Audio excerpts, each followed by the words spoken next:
Welcome to A Date with Darkness podcast, where I will be discussing the impact of hurtful and abusive relationships and how to overcome them so that you can move through your pain and get to the kind of healthy relationships you want, need, and deserve. I'm Dr. Natalie Jones. I'm a licensed psychotherapist based in California. While I hope that you find this podcast educational and informational, please note it should not be substituted for treatment with a licensed mental health professional. Also, due to the nature of the podcast, some of the information presented on the show can be sensitive to some of my listeners, so please note that listener discretion is advised. Hello and welcome. I'm super excited to be back and chatting with you guys. This is Halloween costume number 1. So by the time this podcast airs, you guys will be seeing this after Halloween. And so this Halloween is in honor of Miss Diana Ross when she was with the Supremes way back when. And so they, the high beehive hair and the bright lipstick color or no lip color really. And it's just, the plain clothing, very dramatic. So super excited to be chatting with you guys. Happy belated Halloween. And in the back, you'll see, you'll be seeing some of my Christmas decorations. So happy early Christmas or Merry early Christmas, rather. But today I thought I would want to talk a little bit about narcissists and weddings. This is a show. This is a topic that I haven't really covered, but it's occurred, a lot. It happens a lot where you see narcissists in weddings and the chaos that they create around what is supposed to be a special moment. So of course I have my handy dandy notebook and I want to get right into it, guys. And so I've thought a lot about it because, I've been invited to weddings over the years and, getting up there in age and just having experienced so much chaos around weddings and things like that, or just really a lot of formal events now, really. I kind of try to ease my way out of going to them unless that person is someone that's super close to me, and try to forego being in them altogether. But I've been in a few weddings. I was even a groomswoman once. And so that was an interesting experience. But anyhow, let's get right into it.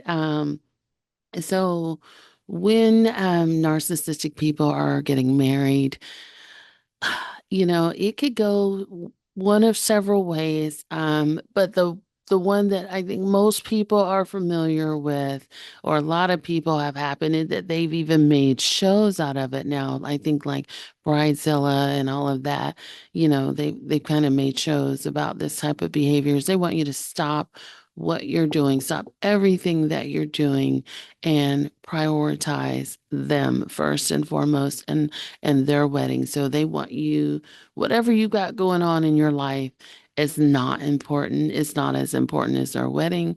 And so they feel like if they call you, you should come running and you should be there for their every for whatever it is that they need. I think this is important too, no matter the state of the relationship that you have with a narcissist. So if you two have fallen out, they've been disrespectful to you, you're not on good terms, you may know them a little bit, but not really all that well. So that's something. But even if you guys are on bad terms, they still expect the same level of devotion to them and prioritizing them. Like that doesn't even matter. They don't even want to discuss it or think about it, and that should come way down the line after their list of wedding priorities. So no, we're not going to talk about the state of our relationship. And no, you don't need to consider that. You just need to prioritize that this event is for them and forget whatever it is your concerns are. Um, and so I think the second thing that really stands out about the wedding, or I'll get into this second thing before I even get into the second point. I said it was one of a couple ways with the first point. I think another bullet point is like where they want to be the center of attention and they want to stop make your life stop. I think the second type of behavior that you will see from a narcissist is them keeping the wedding from you. So their wedding is a complete secret.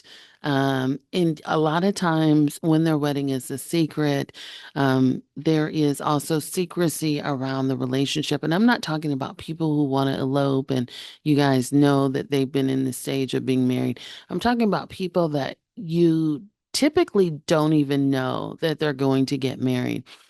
And I get that you don't have the right to be entitled to everyone's lives, but I think when they keep it a secret, um, one of the things that they typically do is they'll keep it a secret even from their own children, or they won't involve their children. And then it's like, oh, you have a secret life that isn't inclusive of your children. So it's almost like you cut your children and or family members out of your life. And there's no I wouldn't, there's no like discord around that. It's just that, hey, I don't want to include you. This is my life and you're not a part of it type of thing. And so that's clearly the message that is communicated. And even if you ask them about, hey, what's going on with you and so, they'll deny or they'll keep it a secret, right? And that's usually because they have something else up their sleeve that works to in their favor. Okay. Okay, so number three, the wedding is a perfect time to take the opportunity to humiliate you. So let's just say they are pissed off at you. Let's just say there are some unresolved issues, or let's just say that person doesn't like the narcissistic person doesn't like the person that they're marrying, right? And you see it all the time with these like shoving the cakes in the face. I think that's a form of humiliation, unless the both of you are in on it together and you're okay with it. But if you have one person that's clearly saying, no, no, no, I don't want that, and then you do it anyway, I do think that that is a humiliation that they definitely are intentional about having you experience, right?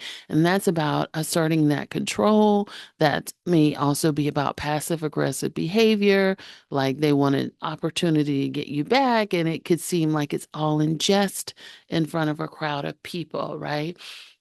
So I think that's one thing. But I think also too, when at the reception, when people have a chance to speak, they will also take that opportunity to stand up and, give humiliating speeches, or even the way, at the wedding parties and things like that, when there's like the dinner and the reception, people will take the time to, while they're sitting amongst your guests, sort of talk crap about you and take that opportunity to also humiliate or talk junk about you, the wedding, or the look of the wedding, or the colors for the wedding, or the food, anything really that they can get their that they can really talk about, they're going to talk about and try to humiliate or embarrass or just sort of gossip amongst your guests and try to get even maybe guests to align with them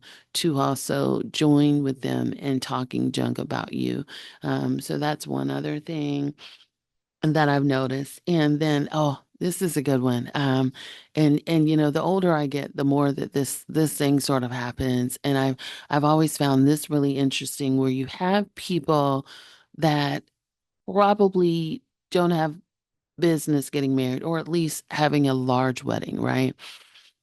Because people can get married if they want to, but um, people that get married and they can't afford it, so they kind of expect the people, their family, everybody else to pay for their expenses. I mean, there's even been some that I've been to that like you need to bring food and you need to, kind of chip in and do all this other kind of stuff. But, it's not like, oh, it's not like something that people are willingly wanting to do and sort of plan and collaborate. It's like, no, you need to do this. I expect you to pay for my wedding and not only that, but it's usually like top of the line stuff that they want you to pay for. So they want you to pay for the best wedding dress. They want you to pay for the best honeymoon, the best reception. And so they want to give off this appearance that they have all of this money, but the expectation is someone else needs to fit the bill. And if you don't fit the bill, there's going to be hell to pay. Um, I'm going to threaten to end the relationship, stop you from seeing our children. I'm going to, do all of these things to try to make things difficult for you. So basically, this person is acting out, having a tantrum, and saying that if you love me, you would do this, and you would sacrifice this, and you owe me this. And so you're held emotionally hostage in an effort to, pay for their expenses that they drum up. Hopefully that makes sense to you guys. Oh, this is also another one. Leaving you at the altar or not showing up. And this is like becoming, I think, more and more common. It used to be like a rarity, but again, it's becoming more and more common where the groomsmen or even the bride, they just won't show up. There's no communication. We're going forth with all these plans. And typically, what tends to happen with that is you have a person um, that's putting 1,000% effort into the relationship, and the other person is putting maybe 1%, if any, and they really don't want to get married, but they're not saying that. They're not telling the other person that. They're just kind of like they're going along with emotions, right? And what tends to happen the day of, we're getting all the festivities together, and boom, they decide not to show up. And then there's like all this chaos and pandemonium. I feel like there was a TikTok, maybe last month, where this happened to a woman where her groom didn't show up. But that's also common. And again, I think this has also been on TV shows and things like that. Um, so that's something, but pay attention to the signs that your lover or your partner is giving you prior to the wedding. And it's kind of hard to say this because I know that a lot of people at least the ones that I've encountered, when they want to get married, it's like they have tunnel vision to wanting to get married. And so a lot of times when people have tunnel vision to wanting to get married, they will ignore the red flags. But typically speaking, you're going to have red flags of someone who is not going to show up at the altar or is, has cold feet. That's what they used to call it, having cold feet, or is a runaway bride. Um, and they may actually even sabotage up until the wedding, where they're kind of like they're not being involved with the planning, they're not picking up stuff, they're not having conversations with your wedding planner or things like that. They're just not involved, or they're seemingly forgetful or neglectful or irresponsible. And so they're usually dragging their feet.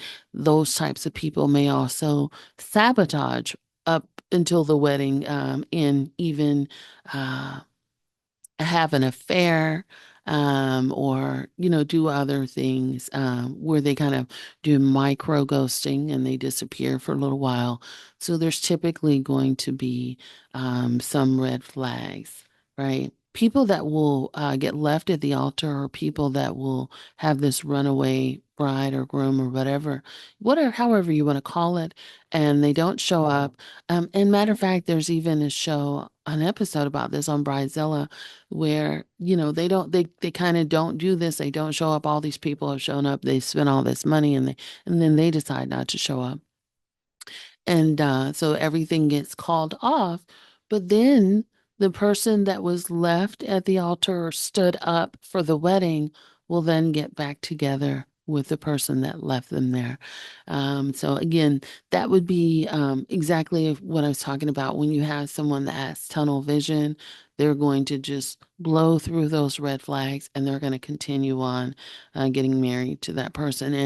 And when they're asked about it, they're going to kind of make all these excuses for that person's bad behavior and things like that. I think the other thing, and I kind of mentioned a little bit about this before, is leaving the kids out of it. And so whenever you're getting married and especially like little kids or, even, y- um, you know, adolescent children or even older children, when you leave your children out of it, so there is an example would even be, and I'm not just talking about the wedding, I'm talking about things also leading up to the wedding as well. So the proposal and the planning and just the disclosure and things like that. So I think an example of this would be like there was a television episode where a woman was proposed to by her fiance, and they intentionally left her children out of that proposal. And her children talked about how hurt they were that they were involved, and they kind of had to watch everything as it played out on TV. And so I think that's an example of like. A person saying, you know what, this is my moment. This is mine. And I don't want to share that with anyone. And so there's that behavior, right? I spoke about a narcissist expecting you to put your life on hold, or kind of prioritizing them for their wedding festivities. I think another thing that tends to happen is relationships are deaded. When you have people that are just very like me, me, me, me, me, I don't care what you got going on. I don't want to hear about what you got going on. And they're going to the extreme for their wedding festivities.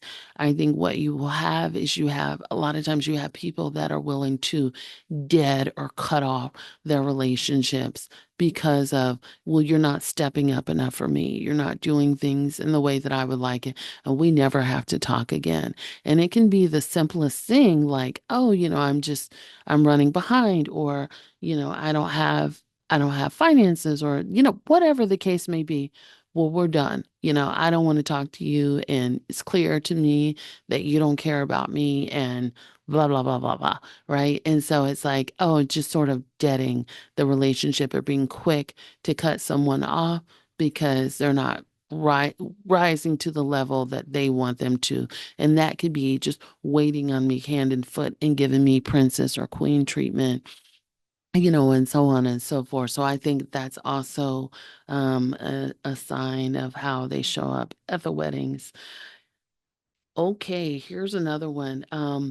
Flirting with the wedding party or the wedding guests, or even engaging in behaviors that go beyond flirting. So sexual behaviors and, things like that. I think what you will see sometimes, and people will be brazenly open about it, groping or, just making passes at, even during the speech and things like that, making passes at other people.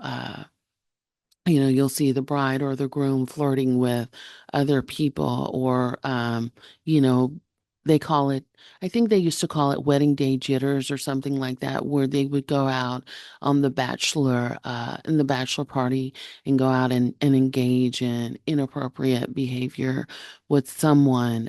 So it could be even beyond the wedding party, but like leading up to it, they're kind of, engaging in inappropriate sexual behavior, but also too, I've seen it where people are just flirting, they're drinking, they're flirting, they're making a scene, and I think not only just flirting and doing all that, but the behavior goes way beyond inappropriate, and having a flirtatious conversation, or even saying something inappropriate during the speech or the photos or things like that.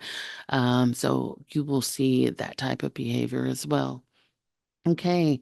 And I think, lastly, the other thing that narcissistic people will do, of course, is create chaos, or other people will have chaos around them. And so again, they love that attention. So it's not uncommon for them to want to make this, grand appearance in a number of ways. And that could be in a way of being authoritative. So having people kicked out or escorted out or told off, because this is my wedding and I'm going to have you escorted out of here, and I'm going to make a big display of having you embarrassed on your way out of my event. Right. And I think, the other thing may be getting into a fight, with the wedding parties or what have you. I think that's also another thing. I think another thing that typically happens that gets overlooked is people getting, what they call trashed, or showing up trashed or extremely late. And then coming in sort of chaotic and not ready and things like that. If there's a genuine bona fide reason, that's one thing. But then you have people that are just irresponsible. They're up all night partying and things like that. And then they just sort of come in on their terms, and usually they are a mess. Or the wedding happens during the reception, there's an argument, or even the narcissistic people can be related to the wedding party. So it can be, parents of the bride and groom, or the people that are getting married, or it can be even guests, where people can object, well, people can cause a scene and create a ruckus, because they don't like something, or they feel like something should be a particular way, or they feel as though they've been disrespected somehow. And so, or, or they want to ruin the moment. An example of someone who wants to ruin the moment, which I think, you know, um, usually the bride is in a different color, and it's usually in the US, it's usually customary, especially if the bride is wearing white, that the women at the wedding, and I'm speaking in if the bride is a woman, but the other women at the wedding, that show up for the reception and whatnot, should not wear white, and they should not wear something that looks like wedding gown-esque. But you will have someone, that will intentionally want to steal the stage, and a lot of times that can be the bride's mother. And so they'll show up in something that also looks very wedding-like, in white, and so they want to they want to have the attention for themselves. And so that's an example of creating chaos or showing up disrespectfully at a wedding. Okay.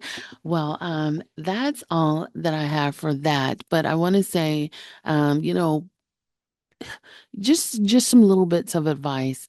So those are the kind of things that I've seen, and I'm sure that there's a whole lot more, but I just wanted to give a quick little list, which is good that it's quick because this wig is heavy. Uh, it's a handmade wig, and it is super heavy, because they've got stuff in it, and it's heavy and it's hot. But anyhow, like I said, over the years, I've seen a lot of stuff.